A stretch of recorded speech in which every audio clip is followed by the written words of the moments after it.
فروغ دینے کی اپنی خواہش کو اجاگر کیا۔ لیکن ناظرین، ہمارا یہ سوال ہے، یہ کس ثقافت کی بات کر رہی ہیں؟ سعودی عرب جو پوری امت مسلمہ کی نمائندگی کرنے والا ملک ہے، جو اسلام کا مرکز مانا جاتا ہے، کیا اس کی یہی ثقافت ہے کہ خواتین کو دنیا کے سامنے ننگا کر کے پیش کیا جائے اور اس پر فخر محسوس کیا جائے؟ افسوس، صد افسوس کہ مقدس سرزمین نے اپنی تاریخ کو بھلا دیا اور آج ایک بار پھر عورت کو انہی اندھیروں میں دھکیلنے کے لیے اقدامات کیے جا رہے کہ جن اندھیروں سے اسلام نے عورت کو نکالا تھا۔ ناظرین، اسلام سے پہلے دور جاہلیت کی تاریخ کو اٹھا کر دیکھیں تو عورت کو کوڑا کرکٹ سمجھا جاتا تھا، پاؤں کی جوتی سمجھا جاتا تھا، بیٹیوں کی پیدائش کو معیوب سمجھا جاتا تھا، بیٹیوں کو زندہ درگور کیا جاتا تھا، عورت کا کوئی مقام نہیں تھا۔ اسلام نے عورت کو ان پستیوں سے نکال کر ایک مقام عطا کیا، اس کو تحفظ دیا، اس کو عزت کی بلندی تک پہنچایا۔ لیکن افسوس کہ آج اسی سرزمین پر عورت کو دوبارہ بے پردہ کیا جا رہا ہے۔ ناظرین، یاد رکھیں، عورت کی عزت پردے میں ہے، لیکن افسوس کہ مغربی میڈیا نے آج کی مسلمان عورت کو بے پردہ کرنے کے لیے کوئی کسر باقی نہیں چھوڑی۔ ناظرین، سعودی عرب چند سال پہلے تک وہ ملک تھا کہ جہاں کوئی عورت بغیر پردے کے کسی کو دکھائی نہ دیتی تھی، لیکن اب حال یہ ہے کہ سعودی عرب کی خاتون پوری دنیا کے سامنے نیم اوریاں کپڑوں میں موجود ہے، بلکہ افسوس یہ کہ سعودی جھنڈے کے ساتھ تصاویر بنا کر فخر محسوس کیا جا رہا ہے، جس پر کلمہ طیبہ تحریر ہے۔ ناظرین، ذرا انصاف کے ساتھ سوچئے کہ کیا ہو رہا ہے۔ کیا یہ سعودیہ جیسے اسلامی ملک کو زیب دیتا ہے؟ کلمہ طیبہ کے ساتھ اس طرح کی خواتین کی تصاویر کو نشر کیا جائے؟ بڑے افسوس کا مقام ہے کہ سعودی عرب میں جہاں طویل عرصے سے اسلامی تعلیمات پر سختی سے عمل کیا جاتا رہا ہے، لیکن اب اسلامی تعلیمات اور اسلامی اقدار کے جنازے نکل رہے ہیں۔ یاد رہے کہ اس وقت سعودی عرب پر موجودہ ولی عہد شہزادہ محمد بن سلمان حکومت کر رہے ہیں۔ اگرچہ سعودی ولی عہد کو اکثر روایتی عرب لباس میں ملبوس دیکھا جاتا ہے، لیکن سعودی عرب میں سماجی اور مذہبی کنٹرول کے حوالے سے پائی جانے والی سخت پابندیوں میں نرمی دیکھنے میں آئی ہے۔ اس تبدیلی نے دنیا بھر میں توجہ حاصل کی ہے۔ ان تبدیلیوں میں خاص طور پر خواتین پر سے پابندیاں ہٹانے، انہیں ڈرائیونگ کرنے، تقریبات میں شرکت کرنے اور مرد کے بغیر پاسپورٹ کے لیے درخواست دینے جیسے اقدامات شامل ہیں۔ یہی نہیں بلکہ سعودی عرب جو الکحل پر پابندی کے لیے جانا جاتا ہے، نے غیر مسلم سفارتکاروں کو الکحل خریدنے کی اجازت دینے پر بھی رضامندی ظاہر کر دی ہے۔ حال ہی میں خبریں سامنے آئی تھی کہ سعودی عرب مملکت میں پہلا الکحل سٹور کھولنے کی تیاریاں کر رہا ہے، اور الکحل سٹور دارالحکومت ریاض کے ڈپلومیٹک کوارٹر میں آئندہ کچھ ہفتوں میں کھول دیا جائے گا۔ مطلب یہ کہ سعودی عرب میں اب شراب فروخت ہونے کی ابتدا بھی ہو چکی ہے۔ ناظرین، سعودی عرب میں جدت پسندی کے نام پر اور تجارت کو فروغ دینے کے نام پر کیا کچھ ہو رہا ہے، اس پر مزید روشنی بھی ڈالیں گے۔ البتہ ہم بات کر رہے تھے مس یونیورس کی۔ آپ کو بتاتے چلیں کہ مس یونیورس ایک سالانہ بین الاقوامی مقابلہ حسن ہے جو ریاست متحدہ میں واقع مس یونیورس آرگنائزیشن کے زیر انتظام ہے۔ یہ براہ راست ٹی وی کوریج کے لحاظ سے دنیا کا سب سے بڑا مقابلہ حسن ہے، جو دنیا بھر کے 190 سے زیادہ ممالک میں 500 ملین سے زیادہ لوگوں کے لیے سالانہ نشر کیا جاتا ہے۔ ناظرین، اس بے حیائی کی بنیاد تو مغرب سے رکھی گئی تھی، لیکن یہ ناسور پھیلتے پھیلتے اسلامی ممالک تک بھی پہنچ چکا ہے، اور اب تقریباً تمام اسلامی ممالک اس کا حصہ بن چکے ہیں، جن میں پاکستان شامل ہے۔ سعودی عرب جو اب تک اس کا حصہ نہیں تھا، وہ بھی بن چکا ہے۔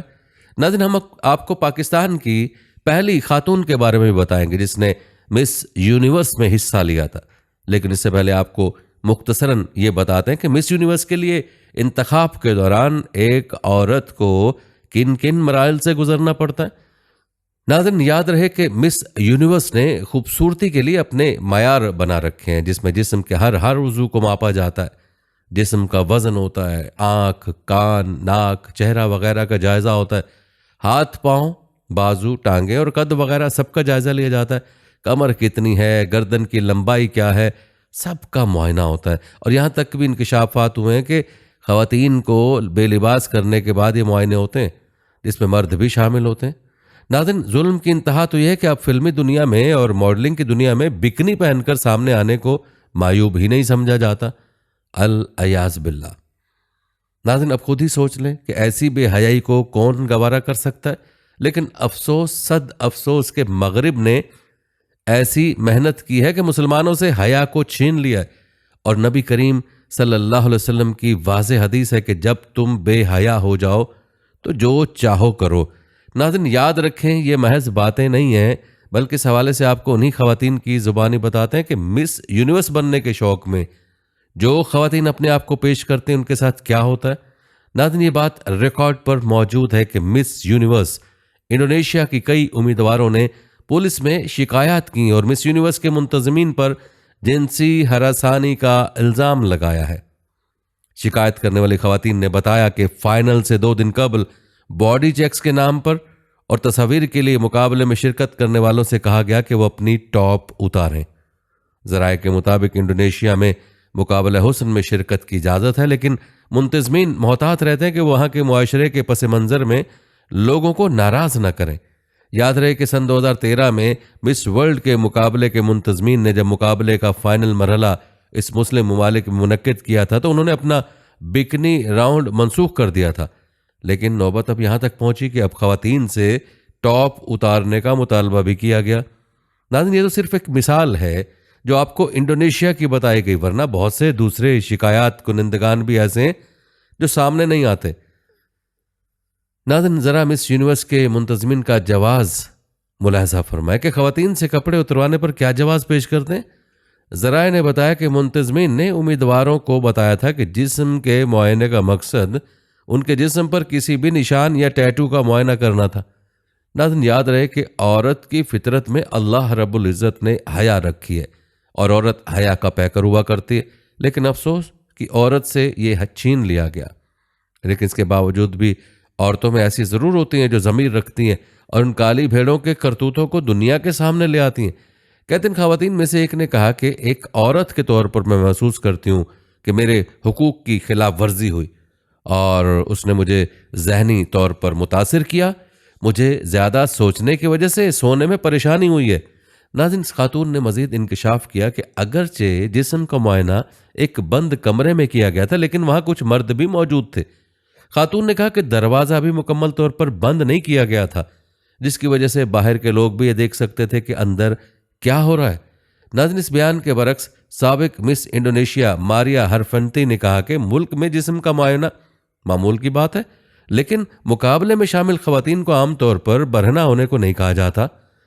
ماریا ہرفنتی نے کہا کہ منتظمین اکثر مقابلے کرنے والوں سے ان کا BMI یعنی باڈی ماس انڈیکس پوچھتے ہیں تاکہ جسمانی تناسب کو چیک کیا جا سکے۔ البتہ ناظرین یہ بات انتہائی افسوسناک ہے کہ ایک اسلامی ملک انڈونیشیا میں خواتین کی خوبصورتی کے مقابلے میں بطور امیدوار شرکت کرنے والی خواتین نے الزام عائد کیا کہ مقابلوں کے دوران انہیں مرد حضرات کے سامنے برہنہ کر کے ان کے جسم کو جانچا گیا۔ ناظرین اس طرح کی خبریں فلمی دنیا میں اس جیسے اداروں میں عام ہیں، لیکن اس کے باوجود بھی اسلامی ممالک سے خواتین کی نمائندگی انتہائی افسوسناک اور شرمناک ہے، اور اصل قصوروار تو اسلامی ممالک کی حکومتیں جو ان اداروں کو اپنے ممالک میں آنے کی اجازت دیتی ہیں۔ آپ کو بتاتے چلے کہ مس یونیورس کے نام سے خوبصورتی کے مقابلے کو عالمی حیثیت حاصل ہے، اور ہر ملک کے مس یونیورس کے آرگنائزر اپنے منتخب ہونے والے امیدوار کو فائنل میں بھیجتے ہیں۔ مطلب یہ کہ ایسی خواتین جو خود کو اس مقابلے کے لیے پیش کرتی ہیں، پہلے ان کو اپنے ملک میں آرگنائزرز کے سامنے پیش ہونا ہوتا ہے، اس کے بعد غیروں کے سامنے پیش ہو کر وہ مس یونیورس بنتی ہیں۔ ناظرین انڈونیشیا ان چند اسلامی ممالک میں سے ایک ہے جو مس یونیورس اور مس ورلڈ کے مقابلہ حسن میں حصہ لیتا ہے، اور وہاں ان مقابلوں میں شرکت کے لیے ہزاروں نوجوان لڑکیاں ہر سال کوشش کرتی اور خود کو دنیا کے سامنے نیم برہنہ کرتی۔ ناظرین دعویٰ یہ کیا جاتا ہے کہ اسلامی ملک ہونے کی وجہ سے انڈونیشیا میں ایسے مقابلوں کے دوران بہت سارے بولڈ ایونٹس نہیں کرائے جاتے، لیکن اس باوجود مس یونیورس 2023 کے مقابلے میں حصہ لینے والی امیدواروں نے جو سنگین الزامات عائد کیے ان سے اس ادارے کی اصلیت واضح ہوتی ہے کہ یہ مقابلہ حسن کے نام پر کیا کارنامے کر رہا ہے، کیونکہ مختلف ذرائع سے بات سامنے آئی ہے کہ مقابلہ حسن میں شامل ہونے والی خواتین نے دعویٰ کیا کہ جسم کو جانچنے کے بہانے برہنہ کر کے ان کی تصاویر بنائی گئیں۔ ایک خاتون نے دعویٰ کیا کہ انہیں انتہائی نامناسب انداز میں تصاویر بنانے کا بھی کہا گیا۔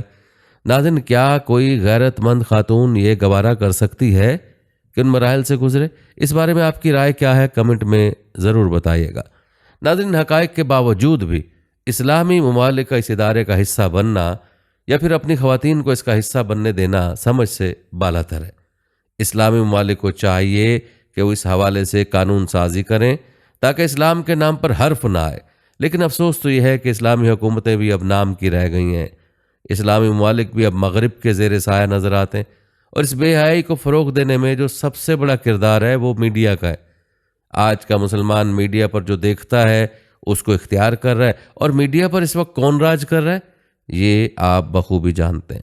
ناظرین، آئیے اب آپ کو پاکستان کی اس خاتون کے بارے میں بتاتے ہیں کہ جس نے سب سے پہلے مس یونیورس میں شمولیت کی۔ ناظرین، ذرائع کے مطابق ایریکا روبن 72 سالہ تاریخ میں وہ پہلی پاکستانی خاتون ہیں جنہوں نے گزشتہ سال میں مس یونیورس کے عالمی مقابلے میں پاکستان کی نمائندگی کی۔ آپ کو بتاتے چلے کہ 25 سالہ ایریکا پیشے کے اعتبار سے ماڈل ہیں جنہوں نے نومبر میں ایل سوالڈور میں ہونے والے مقابلے میں پاکستان کی نمائندگی کی اور ٹاپ 20 میں منتخب بھی ہوئیں۔ ایریکا کے مطابق مس یونیورس پاکستان بننے کے بعد فلپائن میں میری تربیت ہوئی جو 1 مہینے پر محیط تھی۔ وہ ایک مشکل مرحلہ تھا کیونکہ پاکستان سے پہلے کوئی گیا نہیں تھا تو ہر چیز کو دیکھنا پڑتا تھا۔ عالمی مقابلے کے بارے میں مزید تفصیلات بتاتے ہوئے ان کا کہنا تھا کہ اپنے ملبوسات کا انتخاب میں نے بہت سوچ کر کیا تھا کیونکہ میں مس یونیورس کے عالمی مقابلے میں بطور ایریکا روبن نہیں بلکہ پاکستان کی نمائندے کے طور پر شریک تھی، اس لیے میری پوری کوشش تھی کہ جس حد تک ممکن ہو مکمل لباس ہی پہنا جائے۔ مس یونیورس کے مقابلے میں ایک نیشنل ڈریس کا مرحلہ بھی ہوتا ہے۔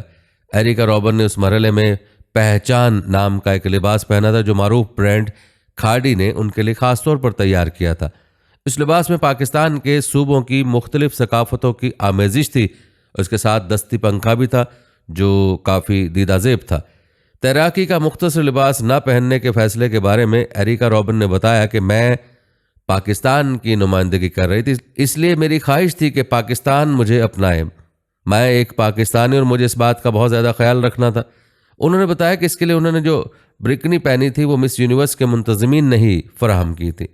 انہوں نے بتایا کہ پاکستان اور بحرین کے امیدواروں نے تیراکی کا مختصر لباس نہیں پہنا تھا اور اس بات کا حوصلہ انہیں گزشتہ سال بحرین کی امیدوار کو دیکھ کر ہی ملا تھا۔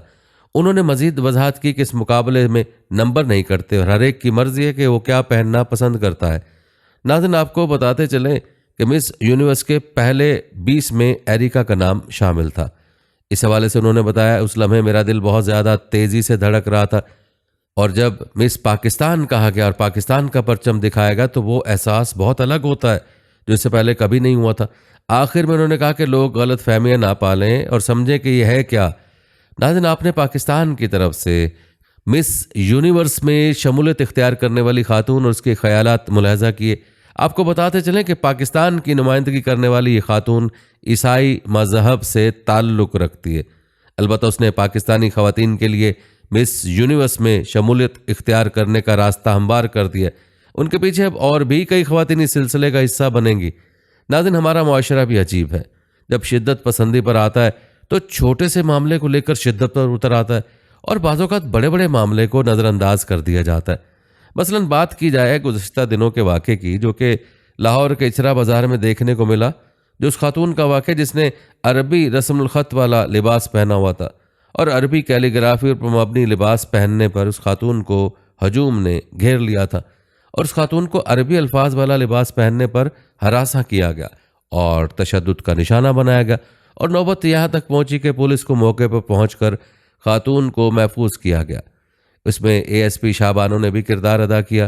ناظرین، کہنے کا مقصد یہ ہے کہ ہمارا معاشرہ جب رد عمل کرتا ہے تو چھوٹی چھوٹی بات پر رد عمل کرتا ہے اور بعض اوقات بڑی بڑی باتیں ہضم کر لی جاتی ہیں۔ اس خاتون نے جو لباس پہنا ہوا تھا اس پر واضح دیکھا جا سکتا ہے کہ اس پر حلوہ لکھا ہوا ہے جس کے معنی خوشی کے بنتے ہیں، لیکن لوگوں نے اس کو قرآنی حروف کا اور اس کو گستاخی قرار دیا کہ اس خاتون نے قرآنی حروف کی گستاخی کر دی اور بھرے بازار میں عورت کو گھیر لیا، حالانکہ عورت کو اس طرح سے تشدد کا نشانہ بنانا اس لباس کے پہننے سے بڑا جرم تھا۔ بعد میں علماء نے بھی اس بات کی مذمت کی کہ لباس پر عربی الفاظ کا پرنٹ ہونا کوئی جرم نہیں تھا۔ پاکستان علماء کونسل کے چیئرمین حافظ طاہر اشرفی نے بھی لاہور میں خاتون کو لباس پر عربی الفاظ پرنٹ ہونے کی وجہ سے ہراساں کرنے کی شدید مذمت کی ہے۔ ناظرین، یہ تو عربی رسم الخط والے لباس کا معاملہ تھا جس کو لے کر مسلمان برہم ہو گئے، لیکن سعودی جھنڈے کے ساتھ کھڑی ایک عربی خاتون کے دنیا پر چرچے ہو رہے ہیں۔ وہ جھنڈا جس پر کلمہ طیبہ تحریر ہے، اس جھنڈے کے ساتھ اس خاتون کی تصویر پر پوری دنیا خاموش ہے، کوئی بھی اس کی مذمت نہیں کر رہا۔ نہ ہندوستان سے اس کی مذمت ہو رہی ہے، نہ ہی پاکستان سے اس کی مذمت ہو رہی ہے، حالانکہ اس بات کی بھرپور مذمت ہونی چاہیے اور تمام اسلامی ممالک کو اس کی مذمت کرنی چاہیے، کیونکہ سعودی عرب وہ ملک ہے جس کے ساتھ تمام مسلمانوں کے جذبات منسلک ہیں۔ لیکن اس وقت سعودی عرب نے دنیا کی دیکھا دیکھی اور مغرب کی تقلید میں اسلام کو قدامت پسندی قرار دے دیا ہے، اور دنیا کے ساتھ ترقی کرنے کے خواب میں اس نے جدت پسندی کو فروغ دینے کا جو کھیل شروع کیا ہے وہ کھیل انتہائی خطرناک ہے۔ ناظرین، یہاں سوال یہ پیدا ہوتا ہے کہ آخر سعودی عرب کے حکمران کس راستے پر چل پڑے اور سعودی عرب میں کیا چل رہا ہے؟ یاد رکھیں، یہ سب شہزادہ محمد بن سلمان کے ویژن 2030 کی تکمیل کے لیے ہو رہا ہے، اور اس ویژن کی تکمیل کے لیے سعودی حکمران کسی بھی حد تک جانے کے لیے تیار نظر آتے ہیں۔ ایسے سینکڑوں واقعات گزشتہ چند برسوں میں دیکھنے کو مل چکے ہیں جو کہ اسلامی تعلیمات اور اقدار کے خلاف ہیں۔ سعودی عرب کی سرزمین پر موسیقی، ناچ گانے، جوئے کے اڈے بڑی تیزی سے قائم کیے جا رہے ہیں، اور خواتین کی آزادی جس تیزی سے بڑھ رہی ہے وہ بھی حیرت انگیز ہے۔ ناظرین، واقعات میں ایک اہم واقعہ اولا نامی جگہ کے حوالے سے، جو کہ عرب کے صحرائی علاقے میں موجود ایک جگہ ہے۔ اس جگہ سعودی حکومت نے ہیگر سٹی بنانے کا اعلان کر رکھا ہے، حالانکہ سرزمین وہ ہے کہ جس کے بارے میں نبی کریم صلی اللہ علیہ وسلم کا واضح فرمان موجود ہے کہ اس جگہ پر قیام نہ کیا جائے اور نہ اس جگہ کا کوئی پھل وغیرہ کھایا جائے۔ روایت بتاتی ہیں کہ جب نبی کریم صلی اللہ علیہ وآلہ وسلم غزوہ تبوک کے لیے جا رہے تھے، اس مقام پر اپنے صحابہ کے ساتھ گزرے تو صحابہ کرام کو یہاں پر صرف ایک کنویں سے پانی پینے کی اجازت مرحمت فرمائی۔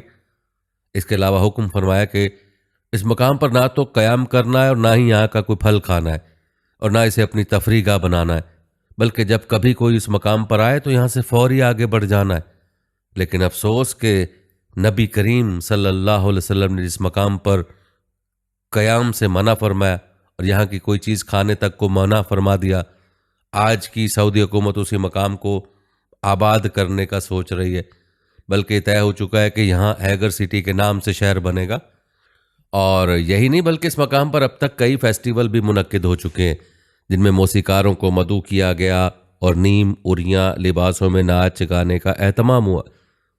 ناظرین، آپ کو بتاتے چلے کہ اسلامی تعلیمات اور روایت کے مطابق یہ وہ مقام ہے جہاں پر قوم سمود آباد تھی، جو حضرت صالح علیہ السلام کی قوم تھی، اس لیے اس مقام کو مدائن صالح بھی کہا جاتا ہے۔ اور اسی مقام پر قوم صالح پر اللہ کا عذاب نازل ہوا تھا، جس کی وجہ سے نبی کریم صلی اللہ علیہ وآلہ وسلم نے اس مقام پر قیام سے منع فرمایا۔ لیکن آج کی سعودی حکومت اسی مقام کو تفریح گاہ بنانے جا رہی ہے، جو کہ نبی کریم صلی اللہ علیہ وسلم کے فرمان کی صریح مخالفت ہے۔ ناظرین، آپ کو بتاتے چلیں کہ سعودی عرب میں 2015 میں شاہ سلمان کے بادشاہ بننے کے بعد ایسے کئی اقدامات پہلی بار دیکھنے میں آئے جس سے وہاں کا ماحول تیزی سے تبدیل ہوتا جا رہا ہے۔ اور افسوس کی بات تو یہ ہے کہ شاہ سلمان ملک میں امریکہ اور اسرائیل کی مرضی کے مطابق اصلاحات لا رہے ہیں۔ سعودی عرب میں گزشتہ چند سال سے اصلاحاتی منصوبے کے تحت تیزی سے بہت بڑی تبدیلیاں کی جا رہی ہیں۔ سعودی عرب میں 2018 میں سینما گھر کھولے گئے اور عورتوں کو بھی اسٹیڈیم میں کھیلوں کا تماشا دیکھنے اور ڈرائیونگ کی اجازت دی گئی۔ سعودی عرب میں پہلی بار کسی خاتون کو مرد اینکر کے ساتھ ٹی وی پروگرام پیش کرنے کی اجازت دی گئی۔ وہیں سعودی عرب کو پہلی تھیٹر اداکارہ بھی سامنے آئی، اور اسی سلسلے کے تحت ہی رواں برس اپریل میں پہلی بار سعودی عرب کے 5000 سالہ قدیم کھنڈرات میں میوزک فیسٹیول کا اہتمام کیا گیا۔ اور اب خبر سامنے آئی ہے کہ سعودی عرب کے شہر جدہ میں نائٹ کلب کھولا گیا ہے۔ ناظرین، میڈیا رپورٹ کے مطابق سوشل میڈیا پر وائرل ہونے والی ایک تقریب کی ویڈیو میں مرد و خواتین کو ایک کلب میں دیکھا گیا اور سوشل میڈیا پر دعویٰ کیا گیا تھا کہ تقریب جدہ میں کھلنے والے نئے نائٹ کلب میں ہوئی۔